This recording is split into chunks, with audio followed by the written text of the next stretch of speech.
덴벨레와 오바메양도 좀 고민을 했거든요. 아, 그 두 선수는 저는 반대합니다. 아, 그래요? 제가 오늘 새벽에 그 라요 바이카노전 한 것만 보더라도 결사적으로 반대하고요. 축구에 관한 모든 것 한준희 소준일의 축구. 안녕하세요. 스포츠 아나운서 소준일입니다. 축구에 대한 쉽고 재밌는 이야기 걸어다니는 축구 백과사전 한준희 축구 해설위원과 함께 오늘도 나눠보겠습니다. 안녕하십니까? 네, 안녕하세요. 예, 이번 회차 역시 유튜브 EBS 라디오 공식 채널에서 하이라이트 편집 영상으로 함께 하실 수 있습니다. 풀버전 청취는 오디오 이지식에서 함께 해주시면 감사하겠습니다. 지난 시간에 챔피언스리그 현재까지 베스트 11에 이어서 이번에는 라리가 베스트 11 저희가 준비를 해봤는데요. 저희가 녹음을 진행을 하고 있는 오늘 시점 기준으로 해서 현재까지는 라리가 33라운드까지 완료가 된 상태입니다. 그 33라운드를 딱 채우는 경기가 바르셀로나와 라요 바이카노의 경기였는데 사실은 저희 지금 촬영하고 있는 녹음하고 있는 오늘 당일 새벽에 제가 그 경기를 중계를 했었거든요. 네, 라요가 1대0으로 이겼습니다. 그렇습니다. 네. 바르셀로나에게는 조금 아주 좀 불명예스러운 기록들이 좀 남았던 그런 패배였는데 어찌됐건 말씀드리고자 하는 것은 저희가 33라운드까지만 본 상태에서 오늘 이 베스트 11 말씀을 드려요. 그러니까 저희 이 녹음이 나가거나 혹은 이제 유튜브 본이 출시가 될 때는 유튜브 본이 이제 릴리스가 될 때는 사실은 라리가가 경기를 좀 더 했을 겁니다. 네. 그래서 그런 한두 경기의 어떤 오차는 조금 고려를 하시고 이 방송을 듣거나 보셨으면 하는 바람이 있습니다. 네, 뭐 33라운드까지를 기준으로 해서 저희가 한번 뽑아봤는데요. 지난 시간에 챔피언스리그 베스트 11을 선정을 했을 때와 마찬가지로 저희가 각각의 베스트 11을 준비를 해서 이번 방송을 하게 됐습니다. 그래서 서로의 베스트 11이 다릅니다. 예. 하지만 역시 한준희 해설위원의 베스트 11이 먼저 나가고 저의 생각 역시 첨언을 해드리도록 하겠습니다. 챔피언스리그 베스트 11에 포함됐던 라리가 선수들은 라리가 베스트 11에도 포함되는 게 자연스럽겠죠. 아무래도요. 예. 물론 대회가 다릅니다. 예. 사실 그러니까 극단적으로 어떤 선수가 챔피언스리그에서는 15골 넣고 라리가에서는 빵골일 수도 있습니다. 그런 경우들이 있을 수 있죠. 뭐 그럴 수도 있어요. 그래서 사실 뭐 제가 말씀드렸던 챔피언스리그 베스트 11이면 라리가 베스트 11이 자연스럽다는 이야기가 항상 진리는 아닐 수 있습니다. 그럼에도 불구하고 대체적으로는 조금 비슷해지는 게 그래도 일반적이지 않겠어요? 그렇죠. 예. 네, 그래서 일단 쿠르투아 골키퍼, 모드리치 선수, 벤제마 선수는 당연히 들어가고요. 여기에 단주마 선수가 있었죠. 제 생각에는 단주마 선수는 물론 라리가에서도 이미 지금 두 자릿수 골이 되기는 했어요. 그런데 라리가에서는 왠지 단주마 말고 다른 공격 자원들을 넣어주고 싶어요. 그러니까 챔피언스 리그와 겹치는 선수라도 라리가에서는 차이가 나게 단주마를 능가한 경우도 있고 챔피언스 리그를 안 뛴 선수라 할지라도 이 경우는 라리가에서만 확연히 단주마를 또 앞선 경우 이런 케이스들은 단주마 선수를 저는 제칠 수 있다고 보고요. 그래서 단주마 선수가 들어갈 법한 자리에 3명의 선수를 저는 대신 선택한 선수들이 있습니다. 그러니까 단주마 선수가 사실은 측면에도 들어갈 수 있고 투톱의 포워드 자리에도 가능하거든요. 네. 투톱의 포워드 자리에는 저는 지금 현재 강등권에서 사투를 벌이는 레반테에서 희망을 이끌어가고 있는 호세 루이스 모랄레스 선수. 그 모랄레스 선수를 저는 벤제마 선수와 더불어 투톱에 놨고요. 그리고 양 사이드 공격 자원을 한쪽은 비니시우스 선수. 챔피언스 리그에서는 저는 워낙에 비아레알을 끌어올린 단주마 이펙트가 크기 때문에 그냥 단주마 선수로 했지만 라리가를 봤을 때는 비니시우스 선수가 단주마 선수를 확연히 앞서거든요. 반대편에는 전문 윙어라고 보기는 어렵지만 올 시즌 베티스에게 대단한 성공을 가져다준 나빌 페키르 선수를 저는 측면에 세웠어요. 측면에서 많이 뛰어요. 이 나빌 페키르 선수가 역시 베티스는 챔피언스리그 클럽은 아니잖아요. 그래서 챔피언스리그에서는 뭐 단주마와 비교될 게 없지만 적어도 라리가에서의 팀 공헌도는 페키르 선수가 단주마 선수를 능가할 수 있다고 생각을 해요. 그리고 단주마 선수가 결정적으로 부상으로 빠진 기간들이 있거든요. 있죠. 네, 그 2달 정도. 꽤 긴 기간에 어떤 라리가 활약이 단주마 선수는 없을 수밖에 없잖아요. 그래서 그런 점까지 고려한다면 페키르 선수가 라리가에서만큼은 단주마보다 저는 확연히 앞서는 초이스가 될 수 있다고 생각을 해서 일단 미리 말씀드리자면 비니시우스, 페키르, 모랄레스 그리고 한 자리는 당연히 이제 공격수 자리는 벤제마일 거고요. 미드필드 한 자리는 이제 모드리치가 들어왔을 거고 골키퍼는 쿠르투아입니다. 그럼 나머지 저는 5자리 정도만 이제 말씀을 드리면 되는 거예요. 그렇죠. 자, 일단 포백에서는 베티스의 알렉스 모레노 선수. 네. 알렉스 모레노 같은 선수는 사실 올 시즌이 거의 커리어 하이 시즌이라고 해도 과언이 아니거든요. 라리가에서 5골 넣고 도움은 4개를 기록을 하고 있어요. 네, 지금. 공격 포인트 자체가 뭐 풀백으로서는 상당히 많은 포인트고 센터백 2자리는 소시에다드의 르 노르망 선수와 레알 마드리드의 밀리탕 선수를 선택을 했는데 알라바 선수에게는 굉장히 미안합니다. 그런데 르 노르망 선수를 일단 빼기가 싫었던 것은 소시에다드는 정말 올 시즌 골이 잘 안 터져서 그야말로 수비로 여기까지 온 클럽이거든요. 네. 소시에다드의 올 시즌 특히 그 공격 자원들의 득점력은 처참한 수준으로 안 좋아요.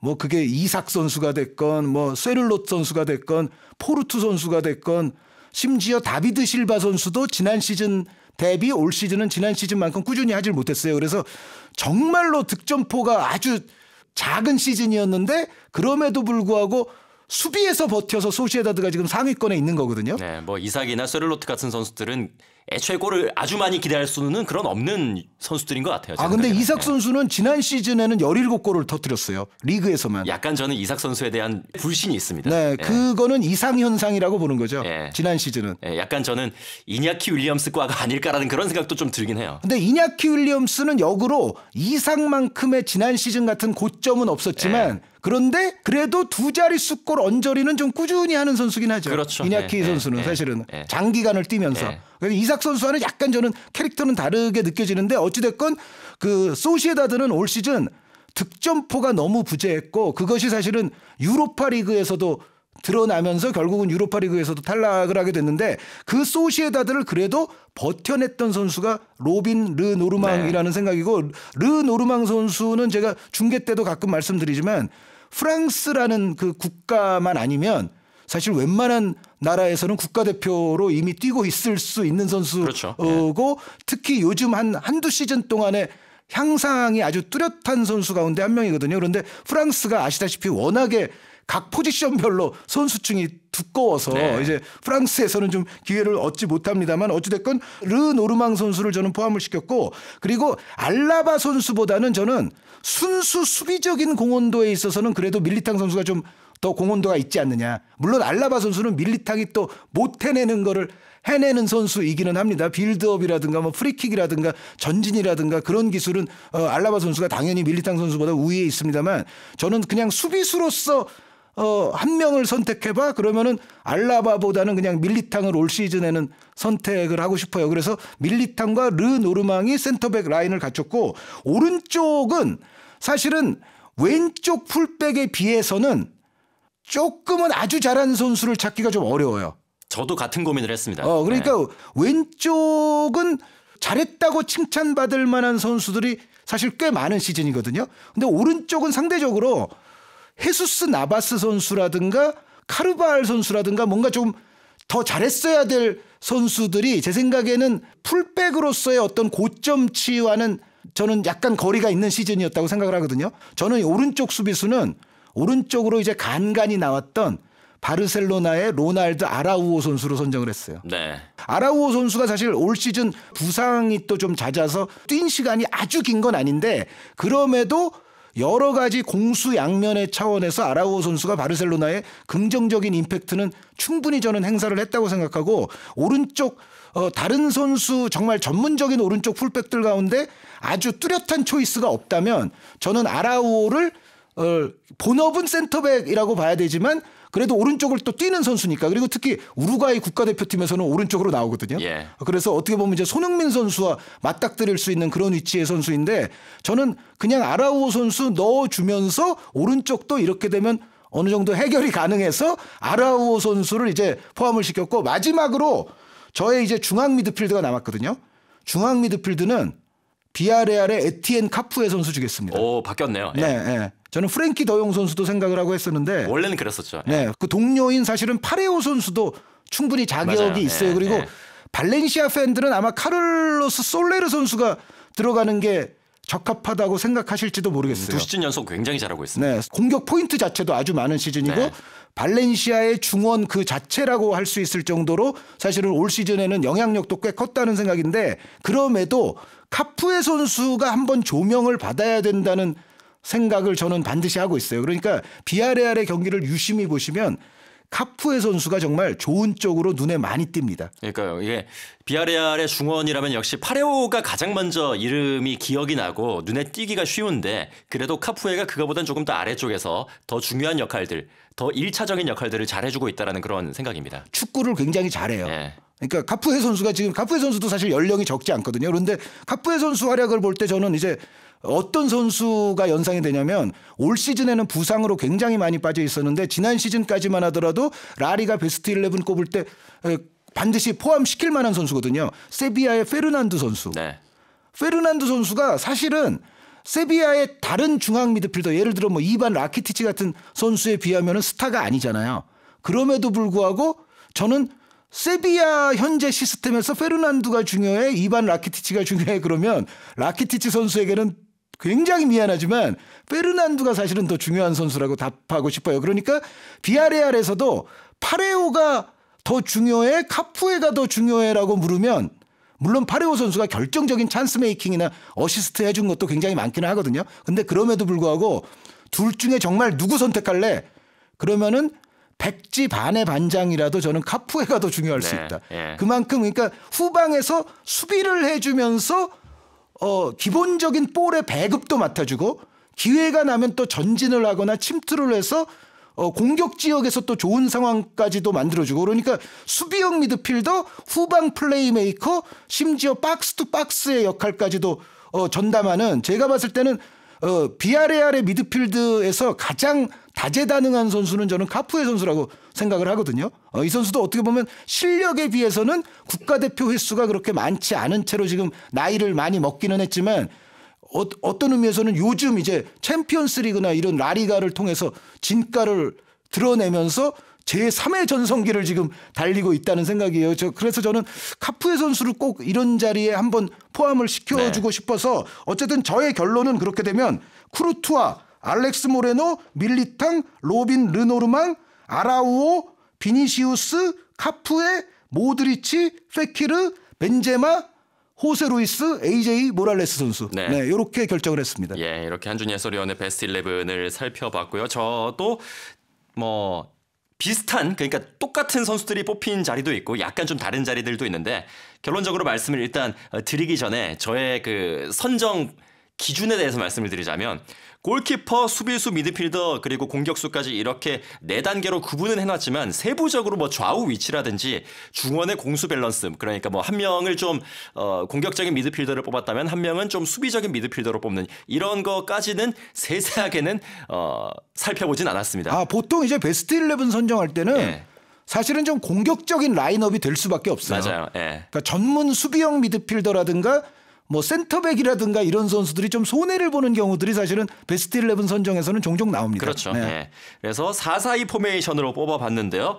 골키퍼 크루트와 똑같습니다. 그리고 백포에서 차이가 있는데 알렉스 모레노, 밀리탕 그리고 로빙 르 노르망 선수는 똑같고 오른쪽 수비가 한준희 해설위원도 오른쪽 수비를 선정을 할 때 좀 고민이 있었다고 말씀을 하셨는데 저도 똑같은 고민을 했기 때문에 저 같은 경우에는 아예 그냥 센터백을 한 명 더 뽑자 해서 전혀 측면과는 관계없는 센터백을 뽑았습니다. 오사수나의 다비드 가르시아 뽑았습니다. 네, 오사수나의 득점 머신 가운데 한 명인 수비수죠. 네. 네. 이 다비드 가르시아 선수가 오사수나 유스죠. 예, 오사수나에서 계속해서 선수 커리어를 쌓아나가고 있고 1-4-2로 시즌에 라리가 데뷔를 해서 꾸준히 오사수나의 최후방을 지켜주고 있는데 올 시즌에 4골을 또 기록을 하고 있습니다. 오사수나에서 수비수가 4골이면은 이건 엄청난 공헌도입니다. 그렇죠. 네. 뭐 공중볼 제압 능력이 굉장히 뛰어나고 그리고 뭐 수비수로서 필요한 여러 가지 능력들 뭐 패스를 끊는다든지 대인 방어라든지 뭐 이런 것들도 잘하는 선수이기 때문에 저는 다비드 가르시아 선수가 올 시즌에 굉장히 잘하고 있어서 이 자리에 일단 꼽아봤습니다. 네, 들어올 자격이 충분히 있다고 저는 생각을 해요. 네. 네. 자, 그리고 이제 중원으로 넘어가자면 비니시우스와 페키르, 모드리치 세 선수는 똑같고요. 나머지 한 자리인데 나머지 한 자리에는 오스카트레오, 네, 라이오 공격형 바에카노. 미드필더. 네, 예, 라이오의 선수를 바에카노의 뽑았습니다. 플레이메이커, 그렇습니다. 찬스메이커죠. 예. 네. 이 선수가 엄청나게 많은 어시스트를 또 기록을 하고 있습니다.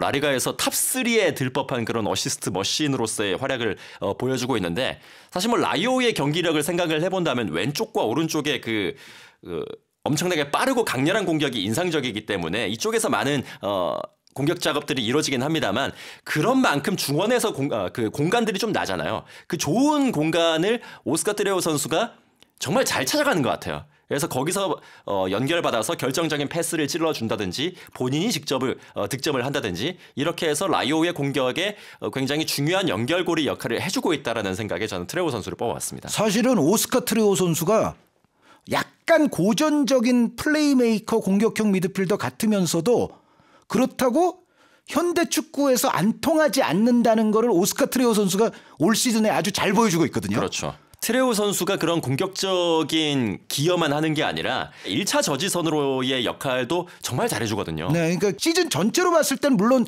잘했다고 얘기할 수 있죠.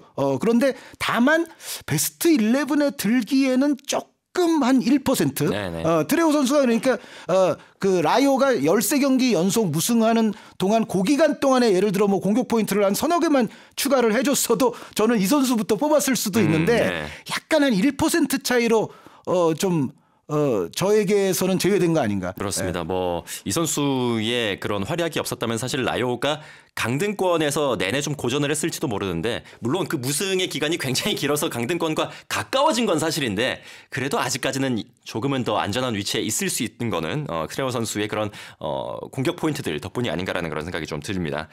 이제 공격 라인은 벤제마 선수는 뭐 전혀 이견이 없고요. 나머지 한 자리 모랄레스 대신에 저는 곤살로 게데스 뽑았습니다. 네. 근데 이 나머지 한 자리는 사실은 저도 고민을 많이 했어요. 왜냐하면 이아고 아스파스 선수가 여전히 잘했고요. 네. 공격 포인트 숫자로만 보면 게데스나 모랄레스보다 아스파스가 더 많습니다. 그렇죠. 그리고 사실상 셀타 경기를 보면 거의 나올 때마다 꾸준히 잘해요. 그러니까 아스파스 선수는 정말 역시 나이가 많음에도 불구하고 기복 없는 클래스를 올 시즌에도 계속 발휘를 해주고 있거든요.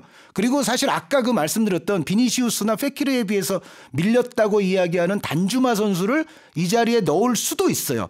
단주마 선수도 무려 2자릿수 골을 넣었기 때문에. 맞습니다. 그리고 사실은 이렇게 할 수도 있어요.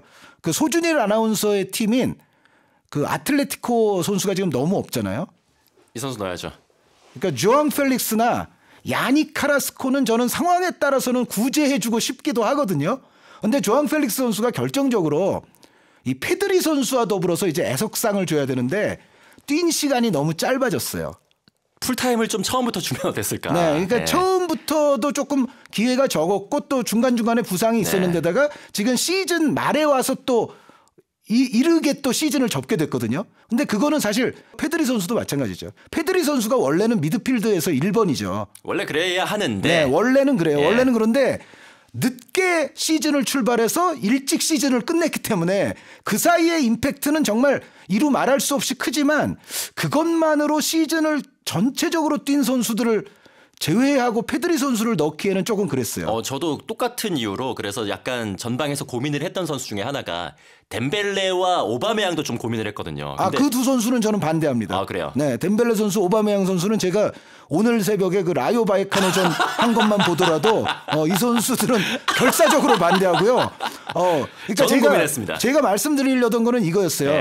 그러니까 조앙 펠릭스 선수를 벤제마 선수의 짝꿍으로 구제해주고 싶다가도 예. 역시 뛴 기간이 짧아서 좀 안 될 것 같고 네. 그런데 저의 궁극적인 선택은 그냥 모랄레스로 했습니다. 왜 그러냐면 일단 레반테를 다음 시즌에도 볼 수 있을지는 지금 현재로서는 미지수예요. 조금 어렵죠. 현재로서는. 그런데 요즘 레반테의 어떤 경기력이나 기세를 보면 생존이 가능한 것 같기도 하거든요, 사실은. 최근에 약간 살아난 것 같긴 한데. 예. 레반테가 사실 최근에는 나쁘지 않아요. 네. 그리고 강팀들과 만나도 애석하게 지는 거지 지금 경기력 자체는 좋거든요. 강팀들을 충분히 위협할 만한 경기력이고 그 가운데는 역시 중심에 모랄레스 선수의 맹활약 엄청난 퍼포먼스들이 있습니다. 그래서 저는 일단 저희가 33라운드 끝난 상황에서 이거 선정한 거잖아요. 저는 요때 모랄레스를 넣어주고 싶어요. 네. 만약에 레반테가 강등되면 38라운드 베스트 11에서는 모랄레스는 빠질 수도 있습니다. 네. 어찌됐건 요 조합을 공격수와 사이드 쪽을 어떻게 하느냐에 따라서 이게 조금 또 사실 변동이 올 수 있고 얼마든지 청취자 여러분들이나 시청자 여러분들의 또 의견은 달라질 수 있다는 점을 말씀드리고 싶어요. 예, 그래서 마지막으로 정리를 해드리자면 한준희 해설위원의 베스트 11은 크루투아, 모레노, 밀리탕, 르노르망, 아라우호, 비니시우스 그리고 모드리치와 페키르 나머지 한 자리에 다른 선수가 들어갔었죠. 원래는 더용 선수였는데 카푸에 선수가 들어갔고요. 그리고 최전방에는 벤제마와 모랄레스까지 이렇게 정리가 됐고요.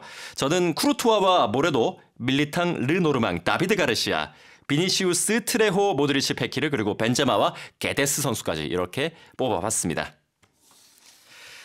한준희 소준의 축구 오늘은 라리가 현재까지 33라운드까지의 베스트 11을 뽑아봤습니다. 한준희 소준의 축구는 EBS FM 오디오 천국, EBS 오디오 구독 서비스 오디오 이지식에서 함께 하실 수 있습니다. 여러분의 많은 구독과 좋아요까지 부탁드리겠습니다.